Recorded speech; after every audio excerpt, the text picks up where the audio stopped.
প্রকাশ করার জন্য, উন্মোচনের জন্য যে আজকে আমরা এখানে জড়ো হয়েছি।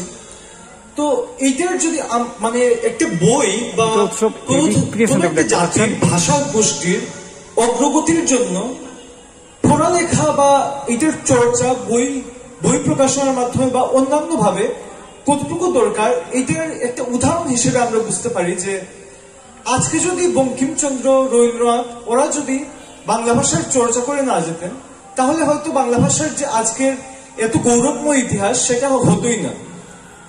আজকে ভারতের জাতীয় সঙ্গীত, জাতীয় গান সবকিছুই তৈরি বাঙালিদের দ্বারা।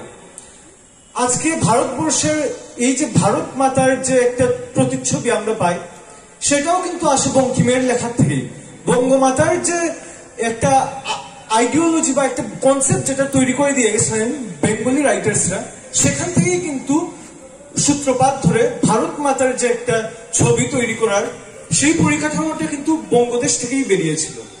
তো এই জায়গায় যদি আমাদের লেখকরা, আমাদের বিজ্ঞজনেরা তারা যদি সেই সকল জিনিসের আলোচনা করতেন না, তারা যদি আমাদেরকে বঙ্গদেশের প্রতি, বঙ্গ ভাষার প্রতি যদি আমাদেরকে বাংলা ভাষার প্রতি যদি ভালোবাসা জাগিয়ে তোলার জন্য এই বঙ্গদেশের প্রতি ভালোবাসার তাগিদেই কিন্তু পরবর্তী সময়ে ভারতবর্ষের স্বাধীনতা সংগ্রামটাও ধারালোভাবে এগোতে পারে।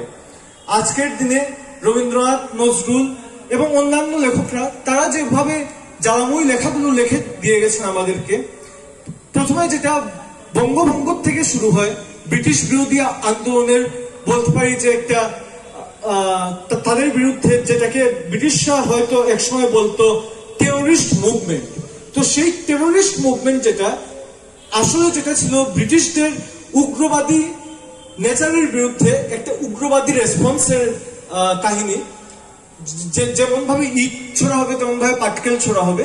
তো সেই কাহিনীকে তারা যেভাবে টেরোরিস্ট মুভমেন্ট নাম দিয়েছিল, তো সেটাও কিন্তু বঙ্গভাগের পরেই স্রোত হয়েছিল, সেটাও ধারালো হয়েছিল বঙ্গভাগের পরেই। তো এই যে পুরো একটা ভারত দেশ, এইটার স্বাধীনতা সংগ্রামে কিন্তু বঙ্গদেশের বা অবিভক্ত বাংলার একটা অনেক বড় অবদান রয়েছে, এবং সেই অবদানকে ভুলানোর অনেক ভাবেও চেষ্টা হয়েছে। আজকের দিনে আমরা এখানে বসে আমরা সকলেই অনেক নেতা মন্ত্রীর মুখে শোনা যায় যে আমরা সকলেই নাকি বাংলাদেশি। তো যাই হোক, বাংলাদেশি শব্দটাও কিন্তু বাজে কিছু না। বাংলাদেশি শব্দ বোঝাচ্ছে একটা পার্টিকুলার রেস, আর যদি বাংলা বিভক্ত না হতো তাহলে হয়তো এই পুরো বঙ্গদেশটাই যদি আজকে ভারতের অংশ হতো বা অবিভক্ত ভারতও যদি হতো, তো বঙ্গদেশের যে ক্যারেক্টারিস্টিক্স, বাংলা ভাষার প্রতি যে আমরা বলতে পারি আমাদের দায়বদ্ধতা, সেটা কিন্তু কেটে যায় না। এখানে বাংলাদেশি বলে আমাদেরকে যেটা ফরেনার্স ট্রাইব্যুনাল বা এনআরসির মাধ্যমে যে ভুক্তভোগী হতে হচ্ছে, তো সেটা কিন্তু খুবই নিন্দনীয়। আজকের দিনে দাঁড়িয়ে যে দেশের স্বাধীনতা সংগ্রামে সবচেয়ে বেশি রক্ত আমরা ঝরালাম, যে চট্টগ্রাম, যে ময়মনসিংহ এত লড়াই লড়লো, সেগুলো থেকে আগন্তুক লোকজন যারা এসেছেন অনেক কারণেই এসেছেন, তো সেটাও কিন্তু তাদের ভুল ছিল না। শাসক গোষ্ঠীর কারণে তারা আসতে বাধ্য হয়েছে।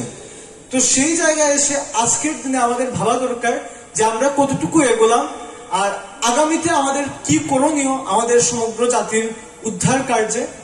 এছাড়াও এই ধরনের চর্চা, বইয়ের উন্মোচন করা, নতুন নতুন বই লেখা, তার মাধ্যমে নতুন নতুন ভাবে বাংলা ভাষার চর্চা করা, যাতে করে আগামী দিনে ভাষাটা আরো সমৃদ্ধ হয়, সেই আশা নিয়েই আমিও এখানে এসেছি। এবং আশা রাখবো আগামী দিনে আপনাদের মতো মানুষ থেকে আমরা অনুপ্রাণিত হব, এবং আমরা নিজেরাও চেষ্টা করব আমরা নিজেদের মতো করে নতুন নতুন বই লিখি, নতুন ভাবে বাংলা ভাষার চর্চা করি। ধন্যবাদ।